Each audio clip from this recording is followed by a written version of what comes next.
அனைத்து மாணவர்களுக்கும் வணக்கம். இந்த வீடியோவில் நம்ம என்ன பார்க்க போகிறோம்னா, வல்லின மிகும் இடங்களை வந்து பார்த்தீங்கன்னா, சில முக்கியமானதை மட்டும் பார்க்க போகிறோம் சரிங்களா? மொத்தமாக வந்து பார்த்தீங்கன்னா, வல்லின மிகு வந்து பார்த்தீங்கன்னா, ரூல்ஸு எல்லாத்தையும் நான் சேர்த்து வந்து பார்த்தீங்கன்னா, தனியாக ஒரு வீடியோவில் தரேன். இதில் வந்து பார்த்தீங்கன்னா, முக்கியமானதாக நான் வந்து பார்த்தீங்கன்னா, நம்ம பார்க்க போகிறோம். முக்கியமானது இது போக நான் வந்து சில புக்கில் இருக்குது. அதையும் நான் வந்து பார்த்தீங்கன்னா, எழுதி நான் உங்களுக்கு காமிச்சேன் சரிங்களா? இந்த புக்கில் மட்டும் வல்லின மிகு வந்து பார்த்தீங்கன்னா, நான் மொத்தம் வந்து பார்த்தீங்கன்னா 100க்கு மேலே பேஜ் எடுத்து வச்சுருக்கோம் சரிங்களா? 100க்கு மேலே கூட தான் இருக்கும். இன்னும் 2 புக்லையும் நான் எடுத்து வச்சு உங்களுக்கு சொல்லுதேன். மொத்தமாக அது வந்து பார்த்தீங்கன்னா, ஒரு டீட்டெயிலான வீடியோவாக வரும். இதில் வந்து பார்த்தீங்கன்னா, ஒரு சின்ன வீடியோ எப்படின்னு உங்களுக்கு தெரியுதுக்காண்டி நான் வந்து பார்த்தீங்கன்னா, இதில் கொண்டு வந்திருக்கேன் சரிங்களா? இப்போ பாருங்களேன், புணர்ச்சி வேறுபாடும் பொருள் வேறுபாடும். சந்தி மிகுவதனாலும் சந்தி மிகாமையினாலும் பொருள் வேறுபாடும் இடங்கள் சிலவற்றை காண்போம். பிறகு நீங்களே கூறுங்கள். இந்த இலக்கணம் வேண்டுமா வேண்டாமா? சார், இக்கு சீத்து இப்போ போட்டாலும் போடாட்டாலும் என்ன யூஸுன்னு அதுக்காண்டி தான் சொல்கிறாங்க. இப்போ வாய்ப்பாடு வாய்ப்பாடு இப்படி இருக்குது. இப்போ வரல, வல்லினம் வரலைன்னா, சந்தி எழுத்து மிகலைன்னா என்ன வருதுன்னா முன்மாதிரின்னு வருது. ஆனால் இங்கே வாய்ப்பாடுன்னு வரல, பானையின் மேல்வாயின்னு வருது சரிங்களா? அப்போ இதுதான் இதே மாதிரி தான் கேட்டிருப்பாங்க. இங்கே பாருங்களேன், கலைக்கழகம் கலைக்கழகம் இந்த இருக்கா? கலைக்கழகம்னு என்னது? கலைக்கின்ற கழகம் சரிங்களா? இன்னொன்று இக்கு வந்துச்சுன்னா என்ன ஆகுது? கலைக்கழகம் அப்படின்னா அது கலையை கற்பிக்கும் கழகம். ஸோ வந்து பார்த்தோன்னா இது வந்து கலையே அப்படிங்கிறது வந்து 2ஆம் வேற்றுமை விரி.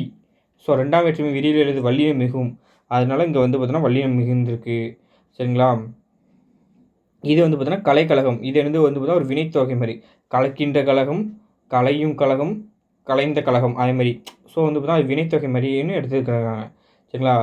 அதை பாருங்கள், இதுவும் அதே மாதிரி தான் சரிங்களா? அடுத்த பாருங்கள், இங்கே வாங்க, கைப்பிடி அப்படின்னு என்னதுன்னா கையே பிடி சரிங்களா? கைப்பிடின்னு என்னது? கையே பிடின்னு அர்த்தம் பொருள். கைப்பிடி இப்போ வந்துச்சுன்னா என்னது? அது ஒரு கருவி அப்படின்னு அர்த்தம். கைப்பிடி நம்ம ஒரு பிடிக்க போகும்ல, அந்த கருவி சொல்லுது. இது கைப்பிடின்னு கையே பிடி அப்படின்னு வருது சரிங்களா? அது பாருங்கள், கருணை கொலை அப்படின்னு என்னது? கருணையே கொலை செய்யப்பட்டது அப்படின்னு அர்த்தம். கருணை கொலை அப்படின்னு இப்போ வந்துச்சுன்னா என்ன ஆகுது? கருணையால் விளைந்த கொலை அப்படின்னு அர்த்தம். அதை பாருங்கள், வேலை தேடு வேலை தேடு. வேலை தேடு என்னது? ஏதேனும் வேலை கிடைக்குமா என்று தேடு அப்படின்னு அர்த்தம். வேலை தேடு அப்படின்னு என்னது? வேல் என்ற கருவியை தேடு. இந்த வேல் தான் வேலை அப்படின்னு ஆகுதா? அப்போ 2ஆம் வேற்றுமை விரியாயிருது. அதனால இது வந்துருக்கு சரிங்களா? கடலை சாப்பிட்டான், கடலை சாப்பிட்டான் சரிங்களா? கடலை என்னது? கடலையே தின்றான். அதுதான் கடலை அப்படின்னு சமுத்திரத்தைன்னு வந்துடும். கடலை சரிங்களா? இப்போ சமுத்திரத்தை பருகினான்னு அர்த்தம். ஸோ வந்து பாருங்கள், அதான் இப்போ பாருங்கள், இப்போ கடலை சாப்பிட்டான்னு வந்து பார்த்தோன்னா நம்ம என்ன சொல்லலாமா? கடலையே நம்ம சாப்பிட்ற மிட்டாய் இருக்குல்ல, கடலை மிட்டாய், அந்த கடலையை தின்றான் அப்படின்னு சொல்லலாம். கடலை சாப்பிட்டான் அப்படின்னு வந்து என்ன இருக்குதுன்னா, இந்த சமுத்திரத்தை பருகினான். இல்லைன்னா என்ன சொல்லலாம்? கடல் நீரே முழுங்கினான் அப்படி கூட சொல்லலாம் சரிங்களா? இப்போ பாருங்கள், வேலை தேடு. இது வந்து பார்த்தீங்கன்னா ஏதேனும் வேலை கிடைக்குமா என்று தேடு. அதுக்கு பதில் இதுன்னு சொல்லலாம். என்ன சொல்லலாம்? ஏதேனும் ஒரு வேலையை தேடு அப்படின்னு தான் அடுத்தது இந்த வேலை தேடு. இத்து வந்துச்சுன்னா என்ன ஆகும்னா, ஒரு வேல் நம்ம வந்து பார்த்தீங்கன்னா சாமி கும்பிடுறது அந்த வேலு பாய்க்கிறது கருவி இருக்குல்ல, வேலினை தேடு, இல்லைன்னா வேல் என்ற கருவியை தேடு அப்படின்னு அர்த்தம். பிட்டு தின்றான் சரிங்களா? பிட்டு தின்றான் அப்படின்னு என்னதுன்னா, பிட்டு என்னும் உணவினை தின்றான். பிட்டு என்னும் உணவினை தின்றான். அதாவது பிட்டு உணவை தின்றான் இருந்தால் பிட்டு என்னும் உணவினை தின்றான். பிட்டு தின்றான இந்த சிறிது சிறிதாக பிட்டு தின்றானா எப்படி இல்லை, சிறிது சிறிதாக பீய்த்து, அந்த சிறிதாக பிச்சு திங்கான்னு அர்த்தம். அதான் பிட்டு தின்றான்னு அர்த்தம். பிட்டு தின்றான்னா ஃபஸ்ட் உள்ளது என்னன்னா, அந்த பிட்டு என்னும் உணவினை தின்றான், இல்லை பிட்டு உணவை தின்றான். அது உணவு, ஒரு பிட்டு உணவுன்னு ஒரு உணவு தின்னான். இது பிட்டு தின்றான் அப்படின்னா என்ன? சிறிது சிறிதாக பிட்டு தின்றான்னா என்ன? சிறிது சிறிதாக பீத்து, அதாவது இது பீத்து தின்றான் அப்படின்னு சொல்லுவாங்களா, அதுதான் அது சரிங்களா? பீத்து தின்றான், அதுமாதிரி பிட்டு தின்றான். ஸோ அடுத்த பாருங்கள், தந்த கட்டில் அப்படின்னா என்னென்னா பிறர் தந்த கட்டில், இல்லைன்னு என்ன சொல்லலாம்? பிறர் தந்த கட்டில் தான். தந்த கட்டில் அப்படின்னா இக்கு வந்துச்சுன்னா தந்தத்தாலான கட்டில், அதாவது பார்த்தா எனக்கு தந்தத்தால் ஆன கட்டில், அதான் இது தந்த கட்டில் சரிங்களா? கைக்குட்டை அப்படின்னு இது கைக்குட்டையாக உள்ளது. கைக்குட்டை என்னது? நம்ம சொல்லலாம், ஒருத்தனோட கை எப்படி குட்டையாக இருக்குது அப்படிங்க, கைக்குட்டை அப்படிங்க. அதை கைக்குட்டை அப்படின்னு இக்கு வந்துச்சுன்னு என்ன ஆகும்னா அது வந்து ஒரு நம்ம ஃபேஸ் வாஷ்லாம் பண்ணதுக்கு ஒரு சிறு துண்டு யூஸ் பண்ணுவோம்ல கைக்குட்டை. ஃபேஸ் வாஷ் பண்ணிவிட்டு நம்ம கைக்குட்டையை வச்சு துடைக்கிறது அதெல்லாம் அந்த கைக்குட்டை ஆயிரும். சிறு துண்டு சரிங்களா, சிறு துண்டு துணி அப்படி கூட சொல்லலாம், சிறு துண்டு துணி. மலர்கை அப்படின்னு இருந்தால் மலர்தல்னு அர்த்தம். மலர்கை இக்கு வந்துச்சுன்னா என்ன ஆகும், மலர் போன்ற கைன்னு அர்த்தம் சரிங்களா. அடுத்தா பாருங்கள், இல்லைன்னா ஆமாம் தயிர் கடை அப்படின்னு என்னதுன்னா தயிரே கடைன்னு அர்த்தம். தயிரே கடை, தயிர் கடைன்னு தயிரே விற்கும், தயிர் விற்கும் கடைன்னு அர்த்தம்.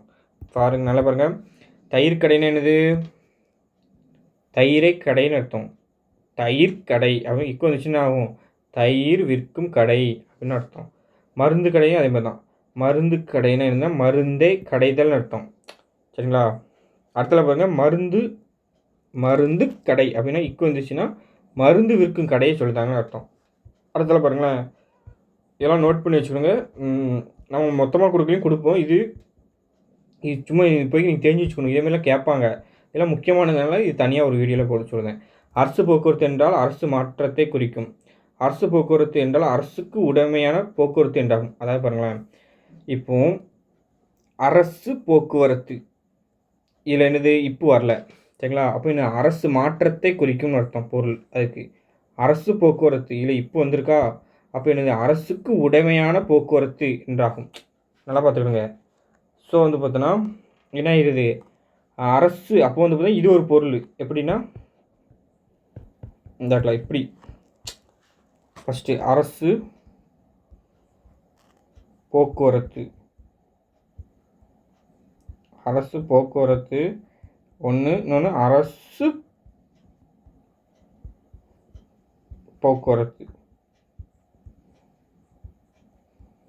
அரசு போக்குவரத்து. ஸோ இதுக்கு என்னது பொருள், அரசு போக்குவரத்துன்னு என்னன்னா இந்த ஒரு அரசு இப்போ கலைந்து வருமா, அரசு வந்து போய் இப்போ ஒரு ஆட்சி இருக்குது, அந்த ஆட்சி கலைந்து மாறி வரும் அரசு மாற்றத்தை சொல்லுது.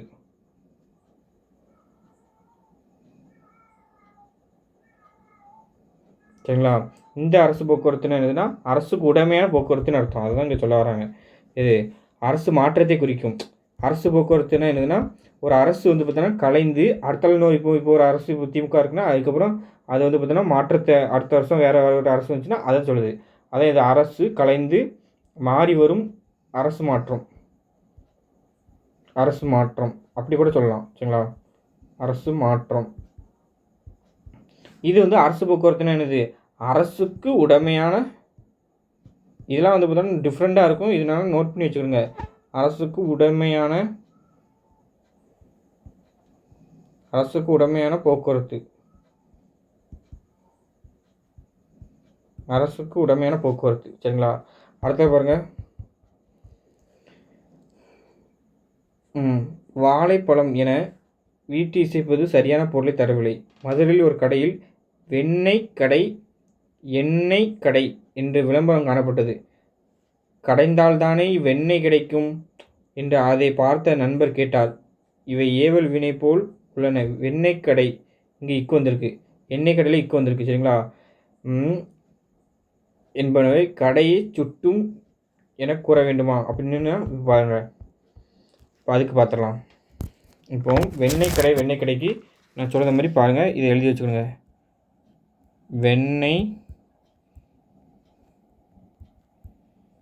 வெண்ணெய் கடை சரிங்களா.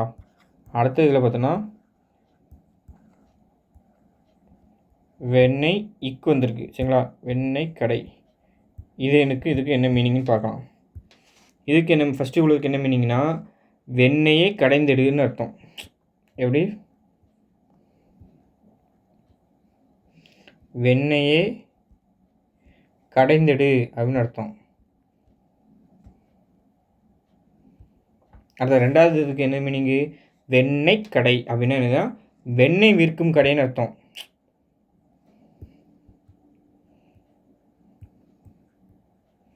அந்த வெண்ணெய் விற்கும் கடைன்னு அர்த்தம்.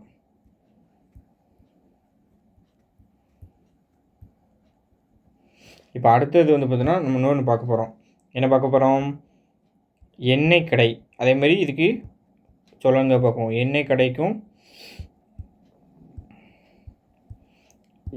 எண்ணெய் கிடைக்கும். இதுக்கு வந்து கமெண்ட் நீங்கள் தான் பண்ணணும். இந்த இதுக்கு கமெண்ட் பண்ணுங்கள் சரிங்களா. இங்கே இக்கு போட மட்டும்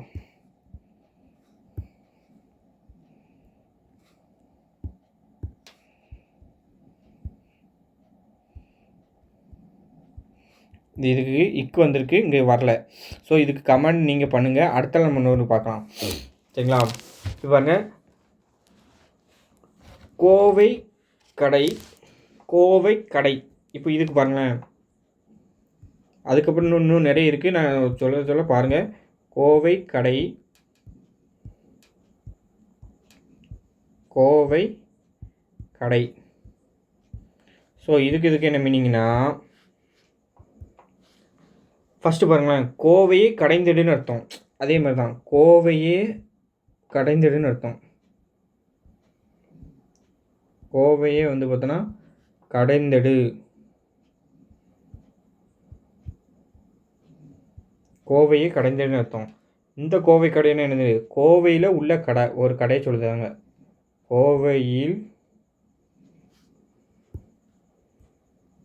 கோவையில் உள்ள ஒரு கடை, கோவையில் உள்ள கடை.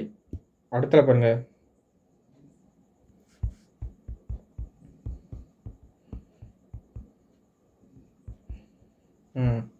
அடுத்த ஒரு பாயிண்ட் பார்க்கலாம். பிழை திருத்தம், பிழை திருத்தம் சரிங்களா. எப்படி,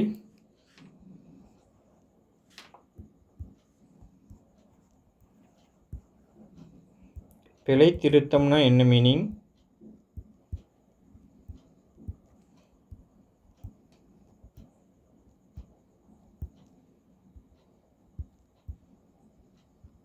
பிழை திருத்தம்னா என்ன மீனிங்.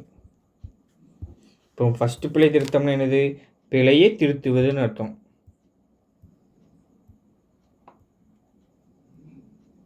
பிழையை திருத்துவது. ரெண்டாவது என்னது, பிழை திருத்தம்னா என்னது, செய்யப்பட்ட திருத்தமும் பிழையும் சரிங்களா.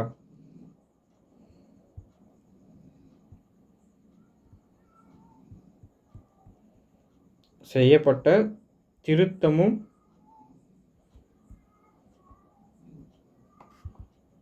பிழை. அதுக்கப்புறம் வந்து பார்த்தோன்னா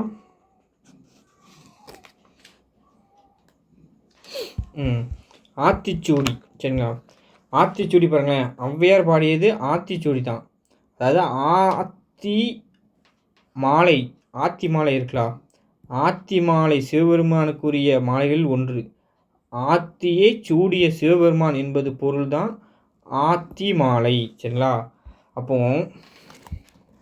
ஆத்தி மாலை சூடிய சிவபெருமானால் விரும்பப்பட்ட அமர்ந்த பிள்ளையாரை தேவனை ஏத்தி ஏத்தி மென்மேலும் புகழ்ந்து யாம் வணங்குவோமாக. அதான் ஆத்தி சூடி அமர்ந்த தேவனை ஏத்தி ஏத்தி தொழுவோம் யாமே அப்படின்னு அந்த நூலில் இருக்கும். ஸோ இந்த நூலே வந்து ஆத்திச்சூடி என சொல்வது தப்பு, இச்சு வரக்கூடாது சரிங்களா. இச்சு வராமல் வெறும் ஆத்திச்சூடி அப்படின்னு தான் சொல்லணும். அதை பாருங்க, கையை தட்டு, இத்து வரும், இத்து வந்து பார்த்தோன்னா இத்து வரும்னு நம்ம வந்து பார்த்தோம். கையே தட்டு, இதில் இத்து வரும், கை தட்டு இத்து வராது சரிங்களா. சிலையே செய், இச்சு வரும், சிலை செய் இச்சு வராது. ஆத்தியே சூடி, அங்கே இச்சு வருது, ஆத்தி சூடியில் வராது. ஸோ வந்து பார்த்தா இரண்டாம் வேற்றுமை விரியில் வருதா. ஆனால் இங்கே பாருங்கள், சிலைன்னு மட்டும்தான் இருக்குது. இது வந்து பார்த்தா இரண்டாம் வேற்றுமை விரியாக வரல, இது சிலையே செய் அப்படிங்கிற இச்சு வந்துடும். ஸோ ஆத்தி சூடி அப்படிங்கிற பார்த்தோன்னா இச்சு வராது, ஆத்தியை சூடி அப்படிங்கிற இச்சு வருது. ஸோ அதுதான். அப்போ என்ன சொல்ல வராங்க, இரண்டாம் வேற்றுமையில் விரியில் வல்லினம் மிகுது, இங்கே இரண்டாம் வேற்றுமையில் வந்து தொகையில் வந்து பார்த்தா வல்லினம் மிகலை, அதுதான் இங்கே சொல்ல வராங்க.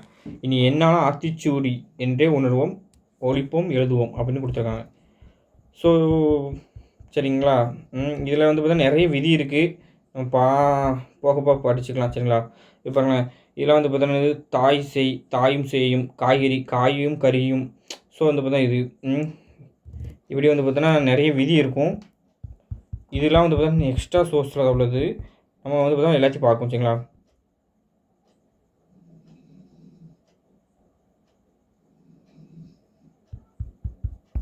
இதுவும் இங்கே பாருங்கள், மதுரை பதிப்பு என்றால் மதுரையே பதிப்பித்தல் நல்லதா, மதுரையை போட்டு பதிப்பது நல்லதா என்றெல்லாம் தீர்மானிக்க வேண்டும் அப்படின்னு நிறைய கொடுத்துருப்பாங்க. அதுக்கப்புறம் பாருங்கள், இந்த இதை கொஞ்சம் விட்டுட்டேன். இந்த வீடியோ போட வந்தது அதுக்கு தான்.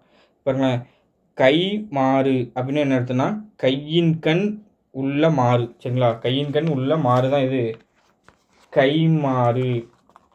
வந்துச்சுன்னா என்ன ஆகுது, உதவிக்கு நன்றின்னு அர்த்தம். கைமாறு ஒருத்தன் செய்தாமல் அந்த உதவிக்கு நன்றி. அதுதான் கை மாறுன்னு என்ன, ஒரு பொருள்லேருந்து ஒரு கையிலேருந்து இன்னொரு கைக்கு மாறுதில்ல, அதுதான் கையின் கண் உள்ள மாறு. சரிங்களா, சரி கையின் கண் உள்ள மாறுனா என்ன, கை கண் அந்த உள்ள ஒரு மாறு இருக்குது, அது சொல்லுது.